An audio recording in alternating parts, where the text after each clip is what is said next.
Bonjour à tous, j'espère que ça va bien. On est super heureux d'être ici avec vous aujourd'hui pour le podcast du Carrefour Jeunesse Emploi de Montmagny. Je vais vous laisser vous présenter pour nommer pourquoi on est là, qui on est. Vas-y Marie-Lou. Ok, ben moi c'est Marie-Lou. Moi j'étudie en soins infirmiers. Puis dans le fond, nous on va présenter l'éco-anxiété.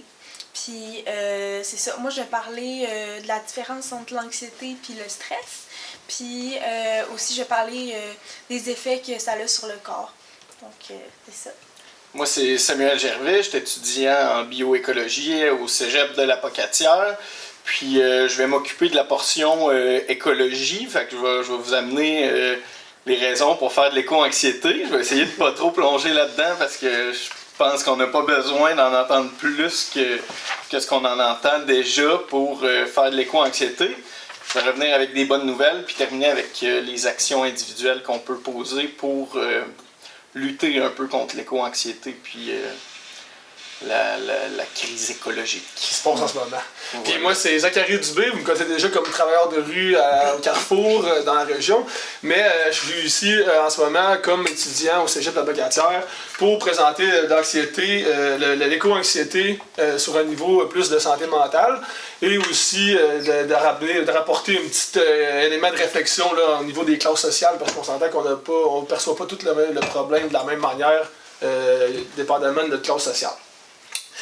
Nous, on voulait aujourd'hui parler d'éco-anxiété parce que c'est un sujet qui nous touche les trois dans nos programmes, nos travail social, soins infirmiers, bioéco, de différentes manières. Puis on trouvait ça important de le faire ici au Carrefour parce que l'organisme touche les 14-35 ans. Puis dans nos recherches qu'on a pu faire, on s'est rendu compte que c'était surtout cette tranche d'âge-là qui était touchée par la problématique puis qui vivait les conséquences. Fait que on espère que ça va vous intéresser autant que nous, ça nous tient à cœur. Puis même, je pourrais même commencer pour introduire le sujet, là, si vous voulez. Moi, j'ai fait des recherches au niveau de l'UQAM, puis d'autres chercheurs québécois qui ont pris des recherches américaines. Toi, tu as des recherches québécoises, donc on va pas revenir là-dessus.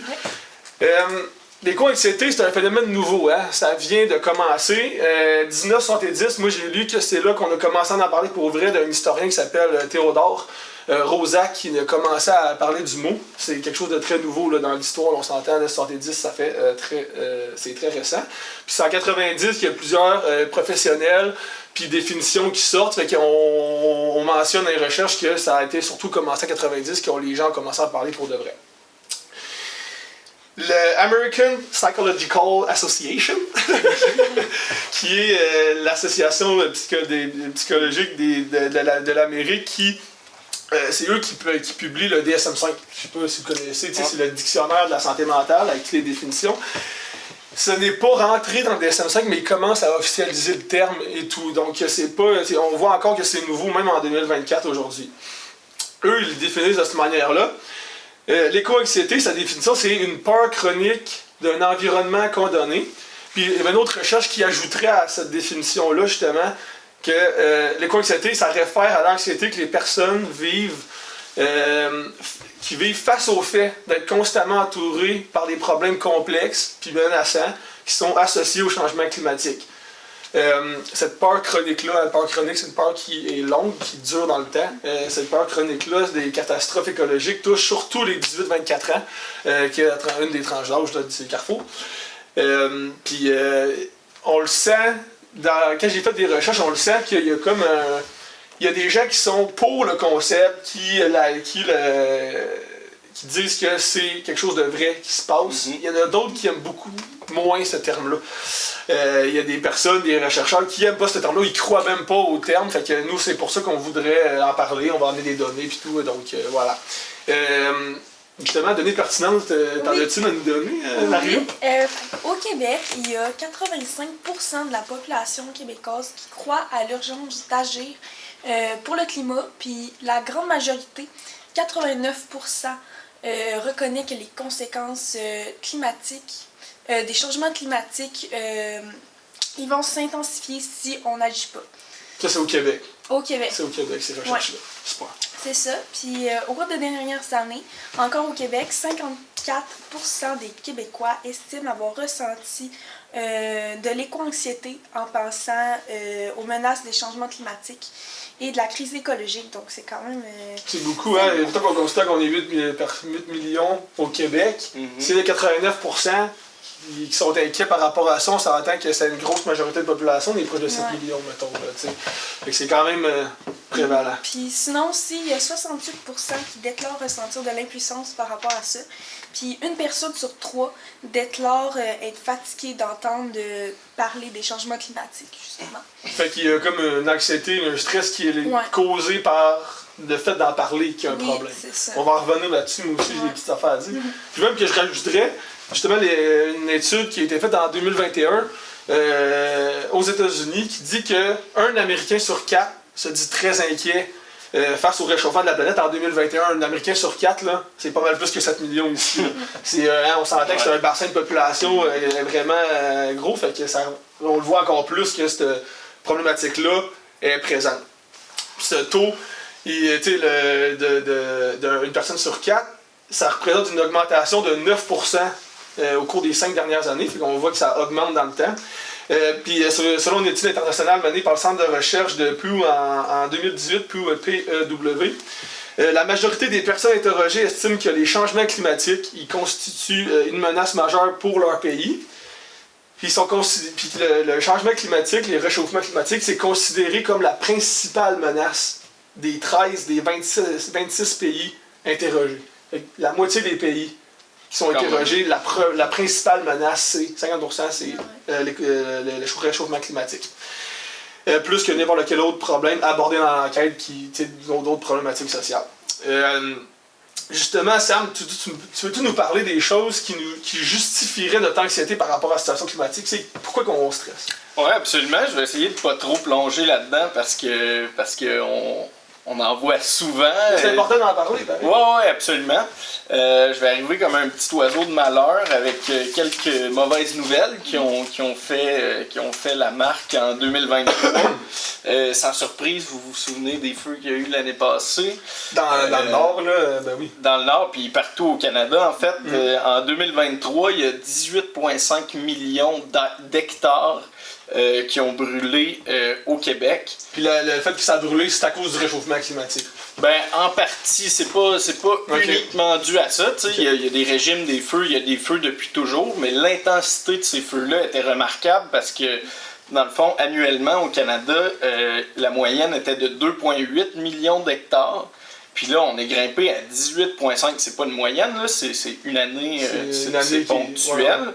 Mais tout de même, ça reste que c'est beaucoup. Puis juste pour donner un ordre de grandeur, tu sais, un hectare, c'est quoi exactement? C'est quoi un hectare? Ouais, un hectare, ça équivaut à 10 000 mètres carrés. Fait qu'il y a un terrain de 100 par 100.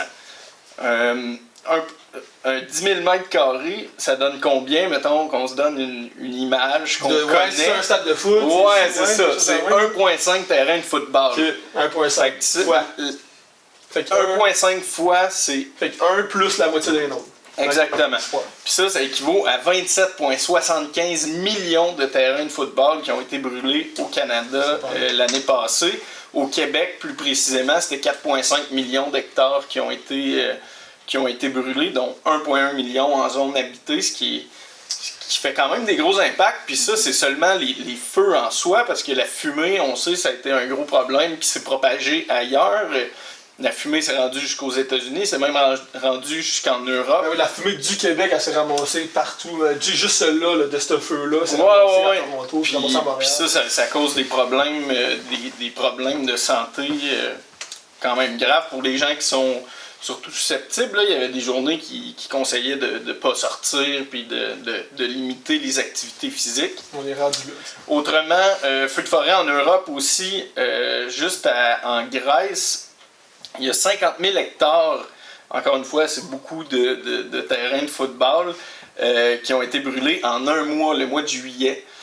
Puis c'est ça, bref, l'écosystème grec se retrouve en danger direct parce que la sécheresse là-bas s'atténue pas.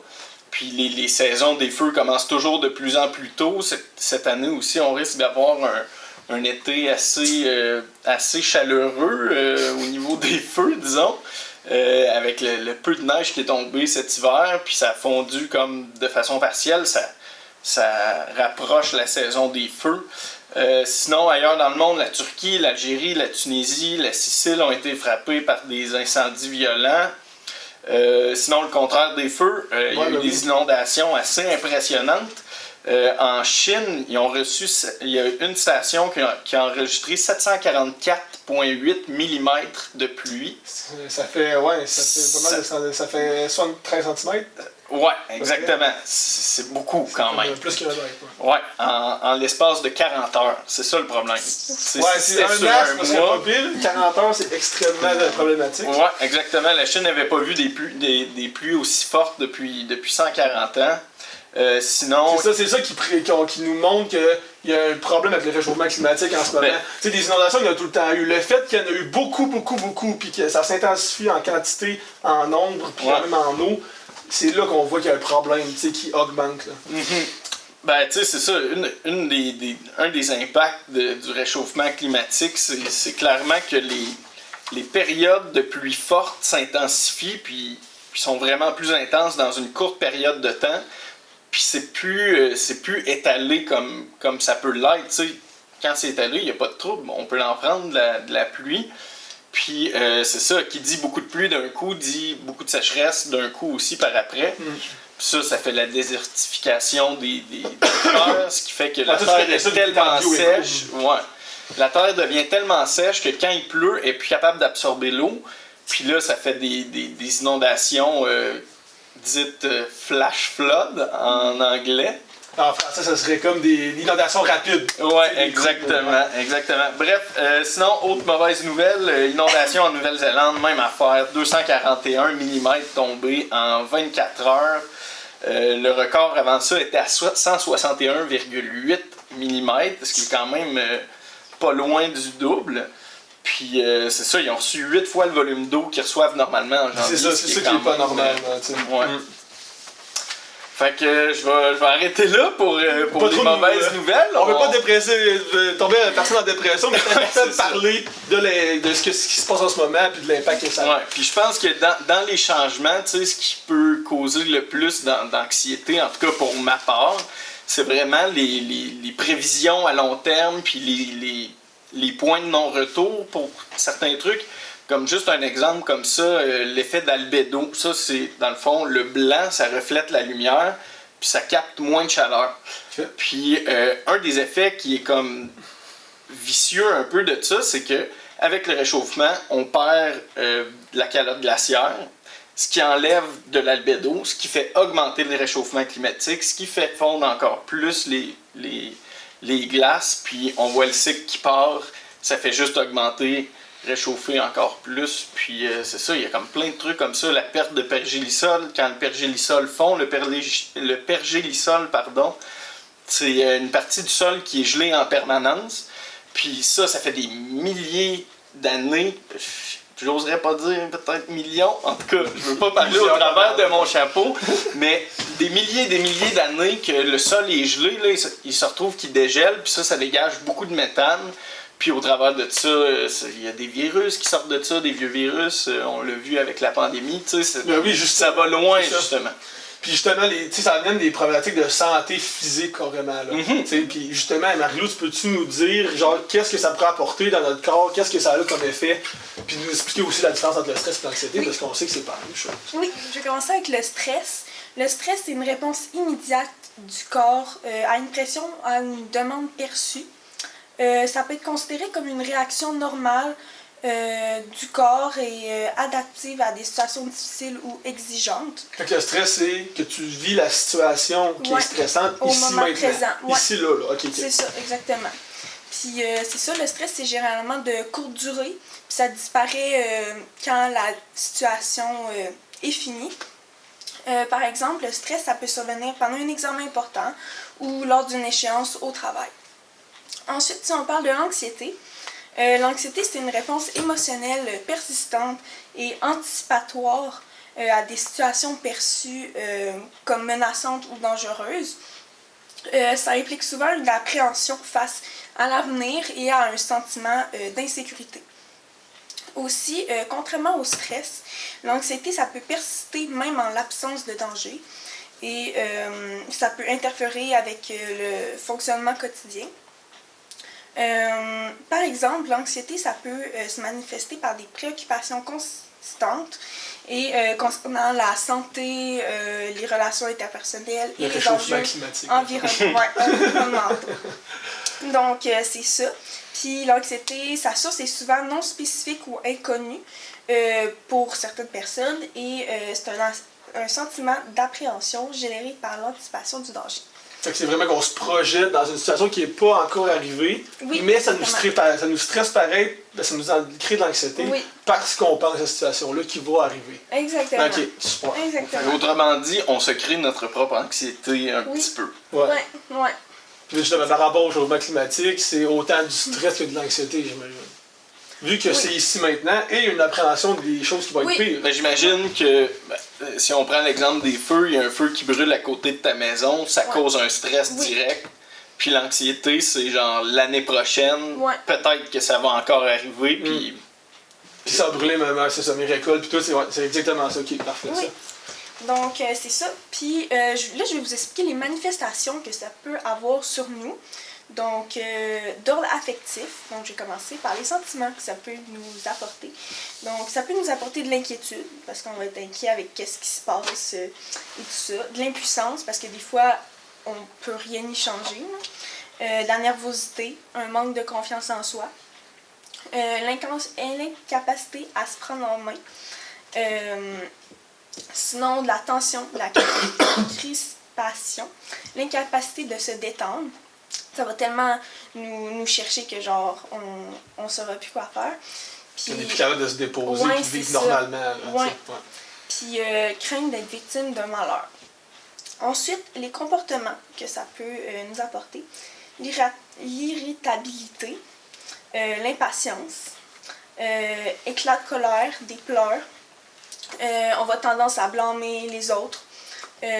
Ensuite, critique de soi et d'autrui. Repli sur soi, dénigrement de soi et aussi on va avoir tendance à ne pas regarder la personne à qui on parle dans les yeux. Sinon, d'ordre cognitif, on va être incapable de se concentrer ou de se souvenir. On va être insensible au milieu environnant. On va avoir tendance à oublier. On va être orienté vers le passé plutôt que le présent ou l'avenir. On va avoir un blocage de la pensée. Sinon, problème de mémoire. Aussi, on va avoir beaucoup de préoccupations. Ça va nous diminuer l'aptitude à apprendre. On peut être confus aussi et, encore une fois, diminution de l'estime de soi. Ça fait beaucoup de conséquences pour... Ça fait beaucoup, mais c'est normal, puis ça peut arriver à tout le monde là, d'éprouver de l'anxiété, puis dans le fond, c'est un mécanisme de protection qui peut nous aider à gérer certaines situations inquiétantes, puis potentiellement dangereuses, donc c'est pas tout le temps négatif. C'est ce que tu dis, fait que si tu l'utilises... tu peux bien l'utiliser. Ça devient positif. C'est pas juste négatif. Oui, exactement. Mettons, le stress, c'est que ça a été créé dans notre corps pour répondre à des dangers extérieurs. Avant, c'était des mammouths. Puis là, c'est le changement climatique, mettons. Puis je sais pas, peut-être que tu pourrais me répondre. Moi, j'avais déjà entendu que un des remèdes à l'anxiété, c'est l'exposition. Par exemple, si je suis anxieux de rencontrer des gens, ben, c'est de s'exposer à petites gouttes selon mon niveau de tolérance. Puis tranquillement me désensibiliser à ça, puis un peu ramener le côté rationnel, puis de l'essayer, puis de faire « Ah, finalement, c'était pas si pire. » Puis tranquillement, tu construis. Pour l'éco-anxiété, je pense que une des solutions, c'est l'action, de mettre en pratique des choses qui vient calmer cette anxiété-là. C'est qu'on a du pouvoir sur une situation, on sent qu'on peut changer quelque chose, fait que ça réduit notre stress. Dans les recherches que j'ai faites, j'ai écouté un chroniqueur, puis lui, il disait que faudrait virer l'éco-anxiété en... quand on est éco-anxieux, il faudrait arrêter d'être éco-anxieux puis devenir éco-furieux. Puis tu sais, de comme utiliser cette espèce de sentiment-là qui est fort. Le stress, l'anxiété, c'est très très fort.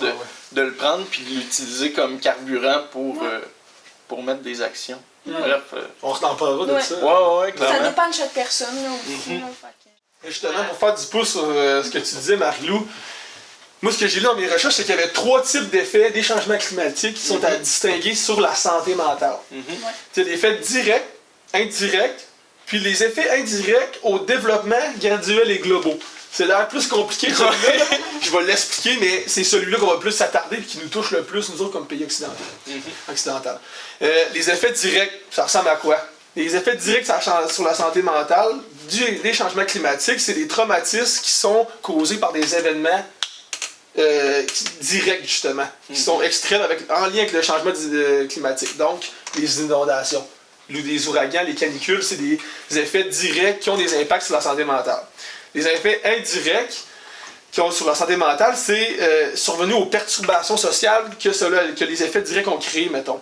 Avec la famine, les conflits sociaux, la migration non intentionnelle, d'être obligé de changer carrément de pays. Les réfugiés climatiques. Oui, ça existe de ça. C'est pas juste la guerre qui fait que tu changes de pays. Si c'est plus vivable chez vous, que ça respire plus, ou qu'il n'y a pas d'arbres qui poussent, tu ne voudras plus vivre là, tu n'auras plus de qualité de vie. Puis, ça, c'est les deux là, inondations, ouragans, famine, conflits sociaux, c'est des problématiques qui sont surtout vécues par les pays plus difficiles, moins nantis, plus dans le sud, on s'entend. Les pays en développement. En développement, oui, exactement, merci Sam. Nous, ce qu'on est le plus touché, je dirais, c'est les effets indirects au développement graduel et globaux. Qu'est-ce qu'on entend par là? C'est les risques émotionnels associés aux impacts puis aux risques des changements climatiques sur sa vie actuelle et future.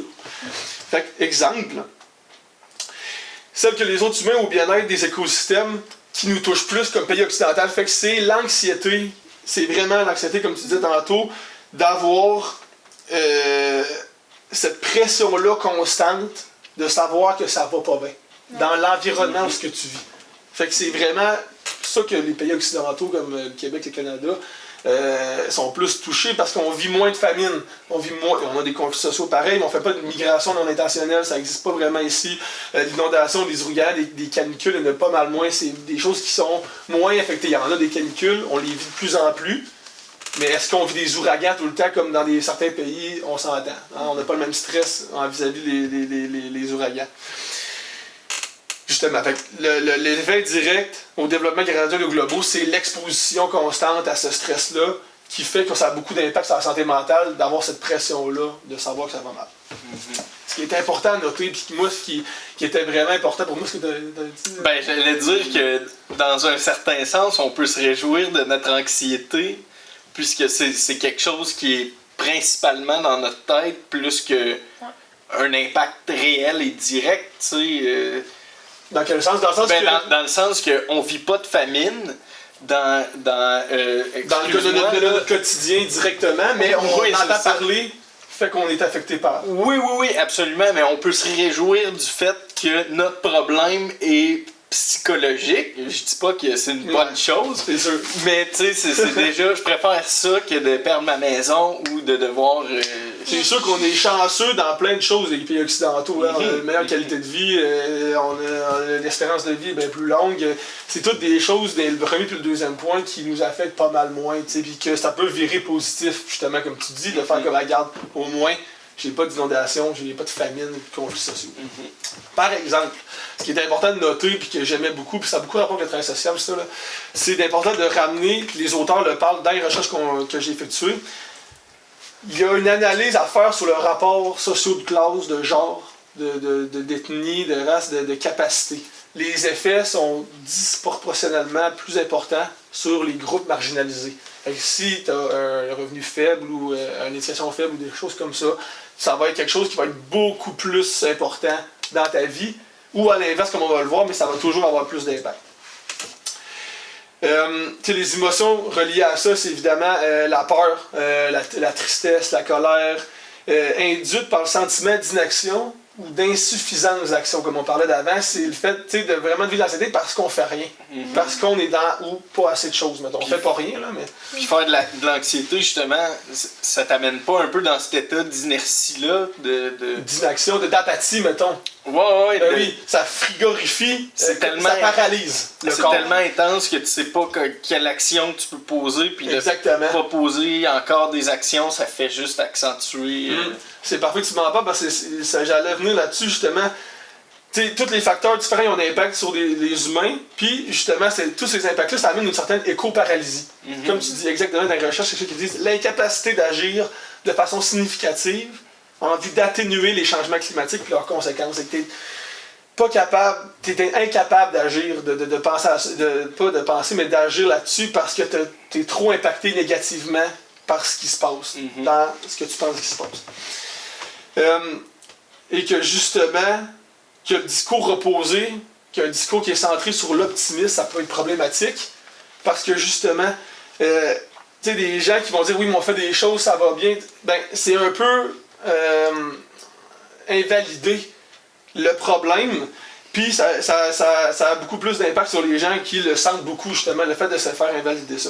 Je pense que l'important là-dedans, excuse-moi, je veux pas... vas-y. Mais je pense que l'important là-dedans, c'est d'aller chercher un équilibre entre les deux, tu sais, parce que d'un côté ou de l'autre, les extrêmes sont jamais bons, tu sais, d'un côté, tu vas tomber dans le cynisme, puis de l'autre côté, c'est juste de rentrer dans une illusion que tout est parfait, puis que tout fonctionne bien. Ça amène un excellent point, Sam, qui est, pour beaucoup de problèmes dans la vie, la solution, c'est l'équilibre. Oui, absolument.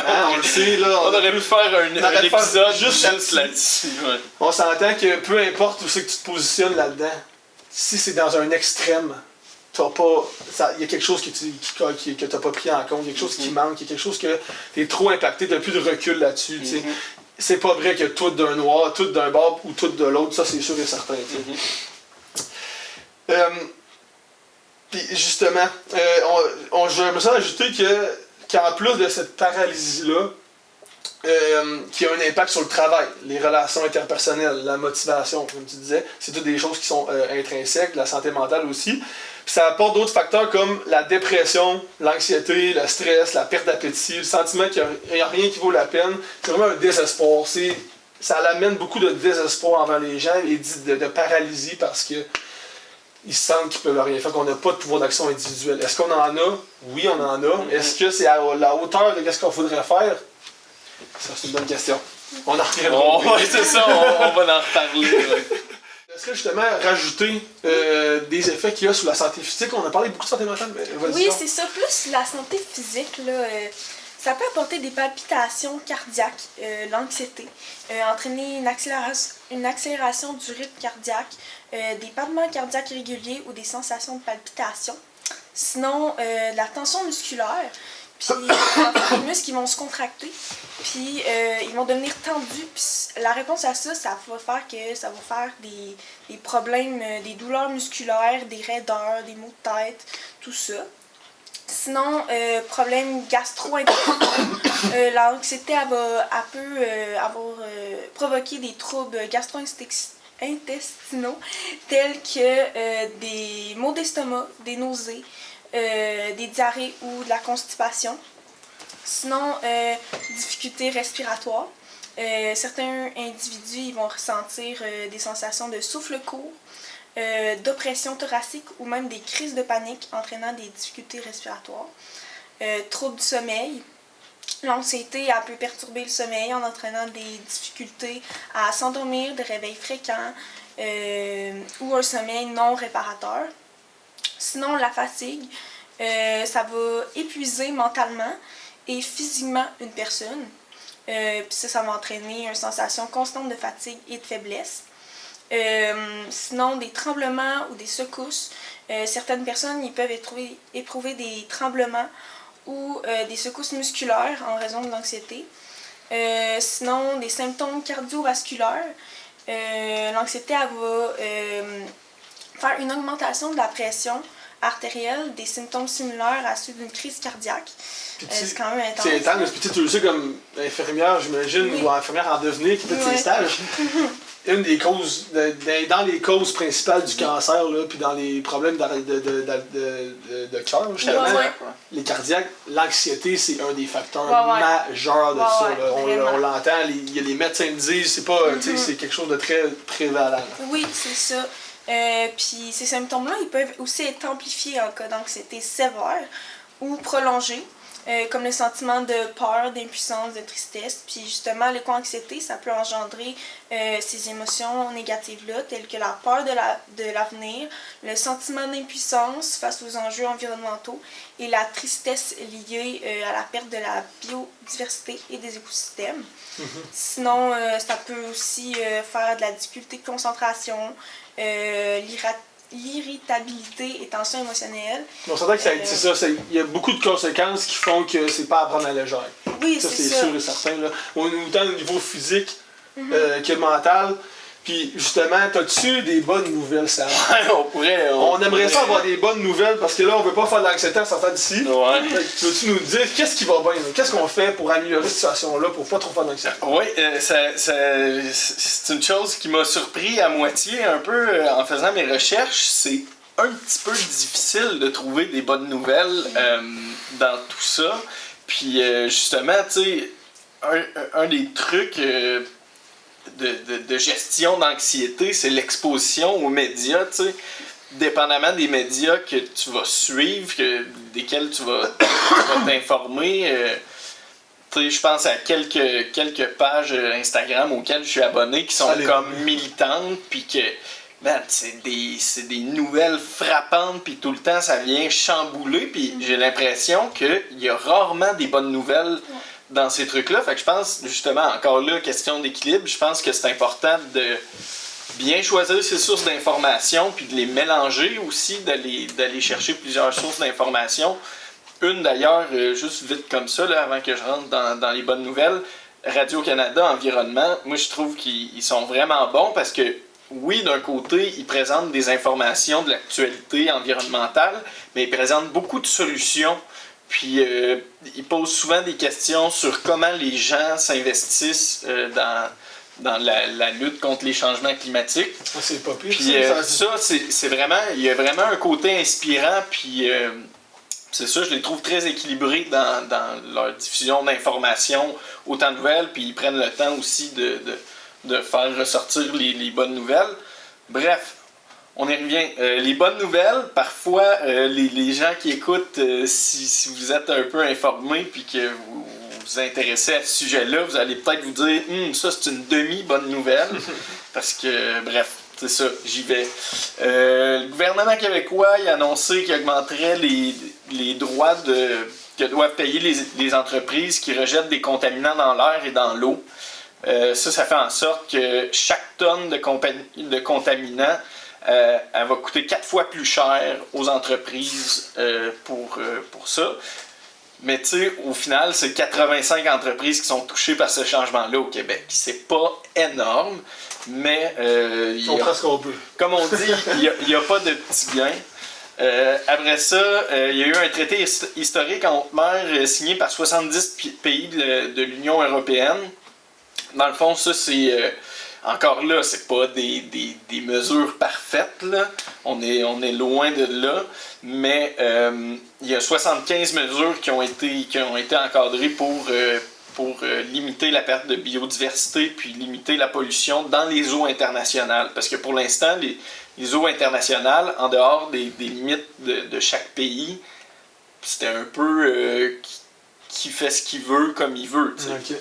Fait que, bref, une autre petite bonne nouvelle. Sinon, victoire judiciaire historique au Montana, des jeunes de 5 à 22 ans qui se sont mobilisés pour... 5 à 22 ans? Ouais, ils ont poursuivi l'État du Montana parce qu'ils ne posaient pas assez d'action pour assurer un futur, disons, viable à ces jeunes-là. Puis tu sais, ça nous touche pas directement, mais... c'est une première, puis après ça, je pense que ça ouvre la porte un peu. Exactement, puis on habite tous sur la planète. L'environnement n'est pas séparé avec les frontières. Ça ne fonctionne pas comme ça.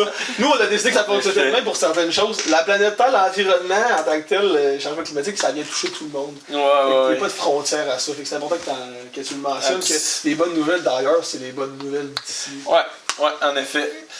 Sinon, il y a eu une diminution de 22,3% de la déforestation en Amazonie. Ça veut quand même dire qu'il y a 80% de déforestation qui se continue. Là. Oui, mais comme on dit, il n'y a pas de petits gains.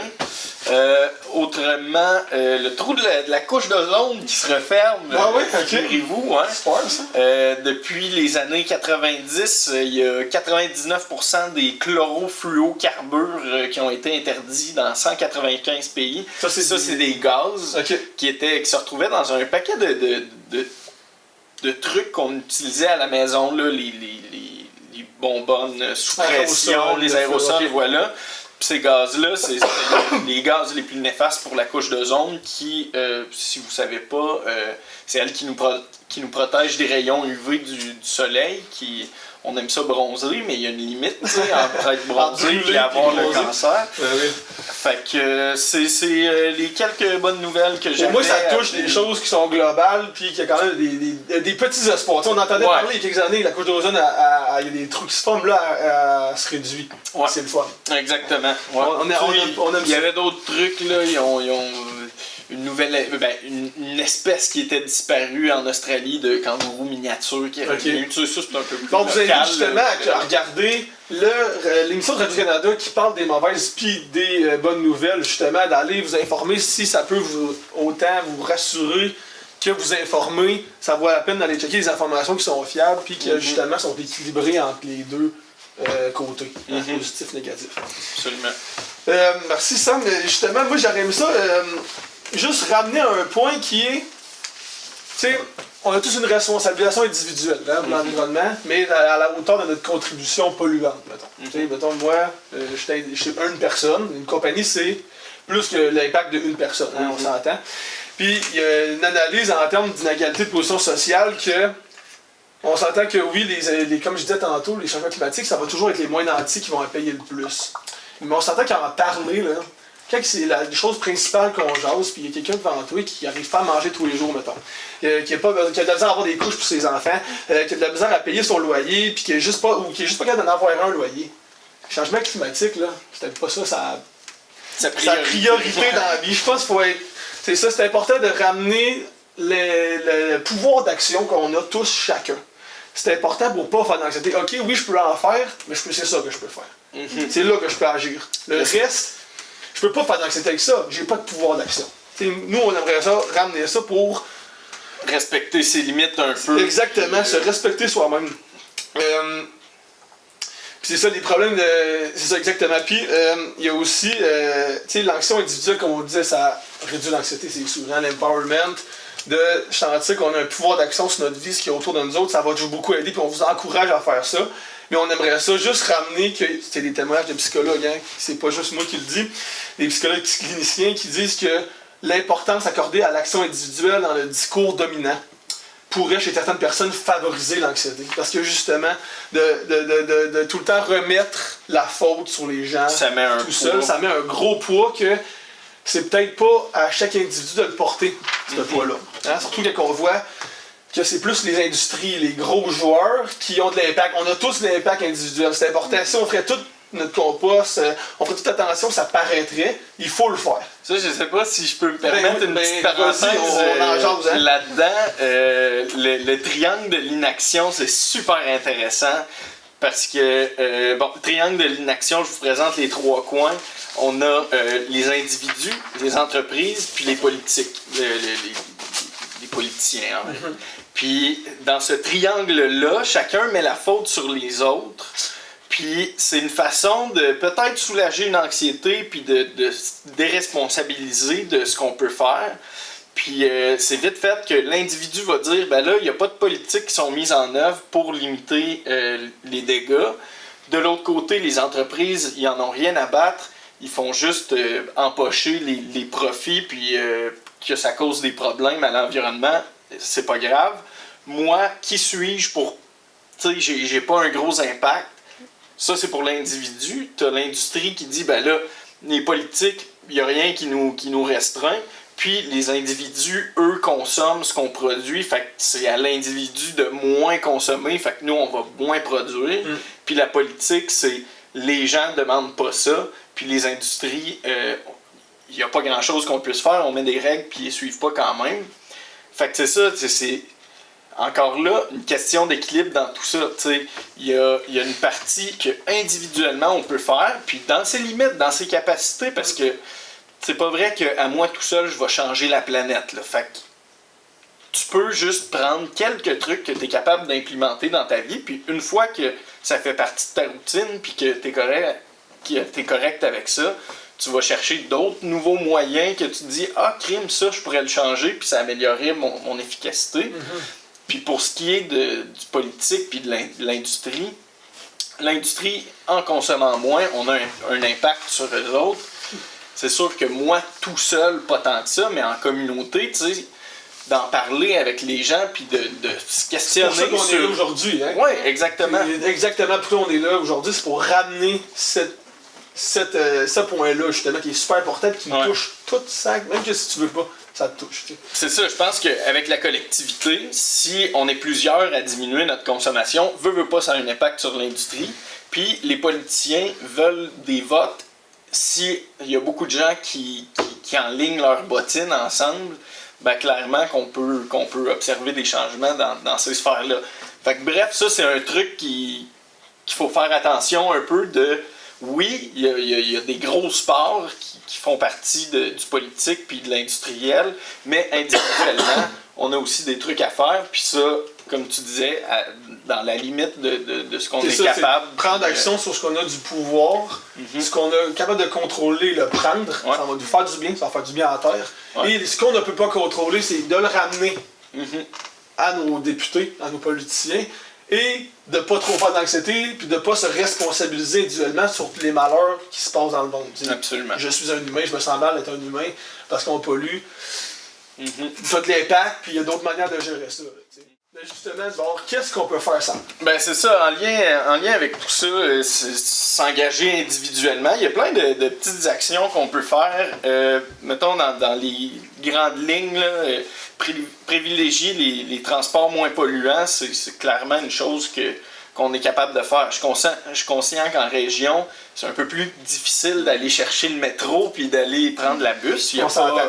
Les services sont pas vraiment offerts, mais le covoiturage, tu sais, c'est des trucs tu sais, pour faire un impact, lutter contre les changements climatiques, ça demande un certain effort. Puis le covoiturage, ben, un effort qui peut être fait, c'est de s'arranger avec des gens qui partagent les mêmes trajectoires, mais qui partent une demi-heure plus tard ou plus tôt, de comme essayer de se coordonner avec les gens. Qu'on le voit sur la route.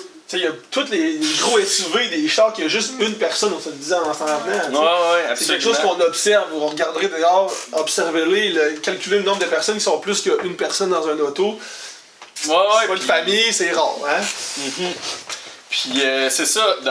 Ça, vois-tu, c'est d'un côté, personnellement, on pourrait s'arranger pour faire plus de covoiturage. Du côté municipal, il pourrait y avoir des parkings réservés au covoiturage, que tu peux déposer ta voiture là, ça coûte rien, puis tu pars avec quelqu'un d'autre. C'est un peu anecdotique, mais moi, j'avais été à Nelson, en Colombie-Britannique, puis il y avait un super de gros parking réservé au covoiturage. Bref, ça, c'est dans les choses que, d'un côté, le politique peut encourager ces choses-là, puis les individus, c'est un peu de leur ressort que de participer à c'est ça, puis de favoriser l'action individuelle en donnant des avantages à ceux qui font attention, ça peut être une solution. Là, Sinon, un des autres moyens très faciles, là, manger moins de viande. Puis, tu sais, je suis pas végétarien dans la vie, mais j'ai diminué beaucoup ma consommation de viande, puis c'est pas nécessairement de dire non, je mange plus zéro de viande, jamais, mais juste de réaliser, si je mange 6 fois de la viande par semaine, même 7 fois, est-ce que je peux remplacer des trucs...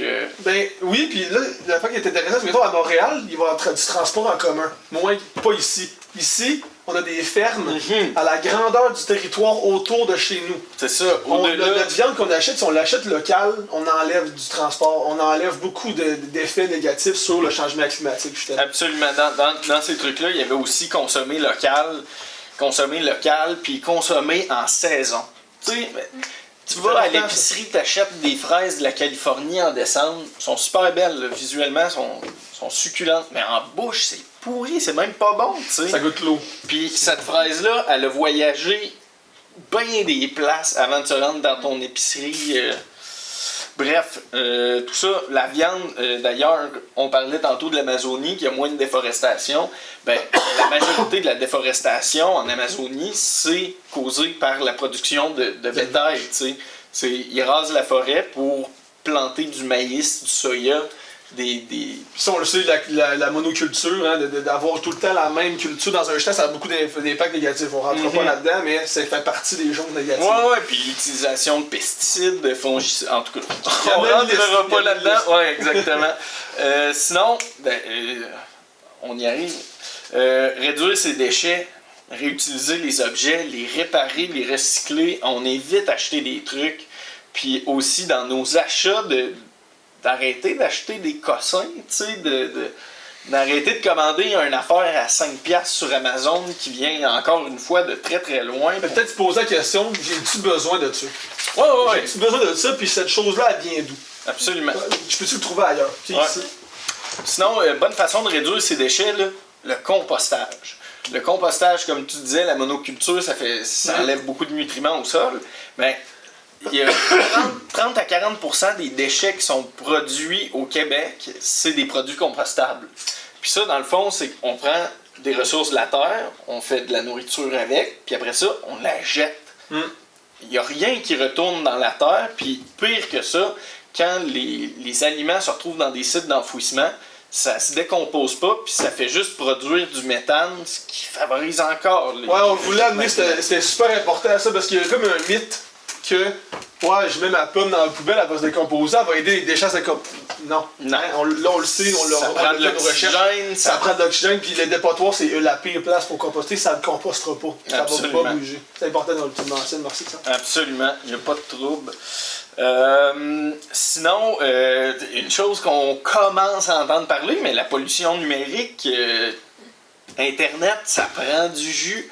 Les intelligences artificielles qui vont commencer à être de plus en plus utilisées dans les prochaines années, ça aussi, ça en produit en fou. Présentement, la pollution numérique représente 4% des émissions de gaz à effet de serre sur la planète, ce qui semble pas beaucoup, mais c'est quand même beaucoup. Tu sais, on regarde juste la diffusion de vidéos en ligne, ça produit 300 millions de tonnes de CO2.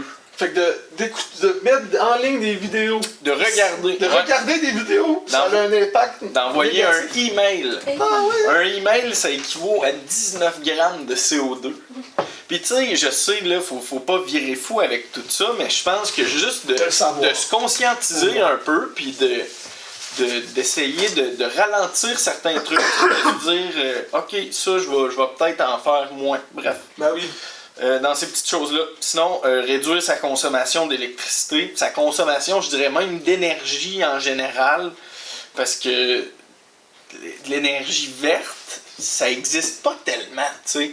Oui, il y a des énergies moins pires que des énergies fossiles, comme l'hydroélectrique. C'est vraiment meilleur que du pétrole. Mais il y a des impacts sur l'environnement. Mais oui, les éoliennes aussi, c'est très beau, mais ça a des impacts aussi. Bref. Justement, notre prof, il pourrait vous en parler de ça. Oui, c'est un grand connaisseur. Bref, c'est ça, réduire sa consommation d'électricité, éteindre les lumières quand on les utilise pas, tu sais. Le nombre de maisons qui ont des lumières dehors juste pour éclairer dehors, on peut éteindre ces choses-là puis limiter un paquet de trucs comme ça. Bref, faire des brassées remplies pour le lave-vaisselle, le lavage de linge, tu sais, pas juste garrocher 5 t-shirts, partir la machine pour ça. Encore en lien avec le linge, étendre son linge sur une corde l'été quand il fait beau, il fait chaud, c'est le fun, ça sent meilleur, c'est meilleur pour tes vêtements aussi. Ça descend meilleur juste s'il n'y a pas de ferme autour. Ouais, c'est ça.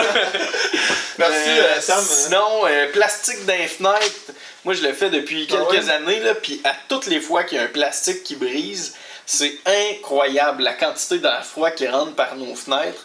Puis, on compense en chauffant plus. Ouais, exactement. Puis c'est ça, ultimement, c'est pas juste pour l'environnement, c'est... Au pire, là, si tu t'en fous de l'environnement, fais-le pour ton portefeuille. Bref, c'est les petites actions qu'on peut poser. Puis je tiens à dire, je suis pas parfait. Aucunement. Personne qui l'est. D'ailleurs, avoir fait toutes ces recherches-là pour ce podcast-là, ça m'a fait allumer sur un paquet d'affaires auxquelles je portais pas attention peut-être, puis je pense que ça va me pousser clairement à faire un peu plus suivre mes bottines à mes babines. Tu sais, oui, c'est ça, d'en parler, ça va nous créer peut-être plus d'anxiété, mais plus qu'on va en parler, qu'on va trouver nos manières de fonctionner puis tout, d'en parler, ça deviendra plus vraiment quelque chose d'anxieux, mais juste notre porteur de motivation pour être en action. Si tu n'entends pas parler, tu n'en feras pas d'action, tu ne sauras pas qu'il y a un problème. Nous, notre objectif aujourd'hui, c'est ça aussi.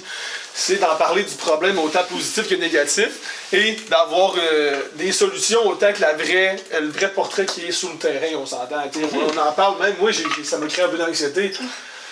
Ça fait du bien d'entendre des solutions. Exactement, puis je pense que d'en parler avec les gens, ça valide la façon que tu te sens, tu sais, il n'y a rien de plus réconfortant que de parler à quelqu'un puis de réaliser « Hein, je suis pas seul à me sentir comme ça. » Ça réduit l'anxiété, ça, beaucoup. Oui, puis il y a des gens que ça fait longtemps qu'ils vivent ça puis qui se sont trouvés des trucs puis qui peuvent s'aider là-dedans. Puis je pense que d'avoir une communauté qui est vivante puis qui s'active dans des affaires, il y a un super de beau mouvement en ce moment où le bas du fleuve tourne pas chez nous. Ben oui. Qui s'est inspiré de coule pas chez nous.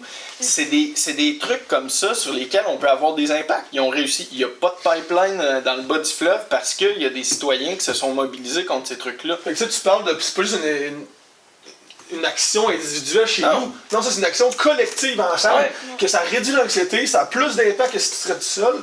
Et ça a des vrais impacts sur tous les gens, même eux autres qui n'ont pas travaillé pour ça ou qui n'en entendent même pas parler. Leur niveau de vie est meilleur grâce à ces gens-là. Absolument. Moi, je pense que le grand but là, de lutter contre la crise climatique, c'est ponctué de tout petits buts que tu peux accomplir toi personnellement. C'est rempli de moyens buts que collectivement tu peux te battre pour.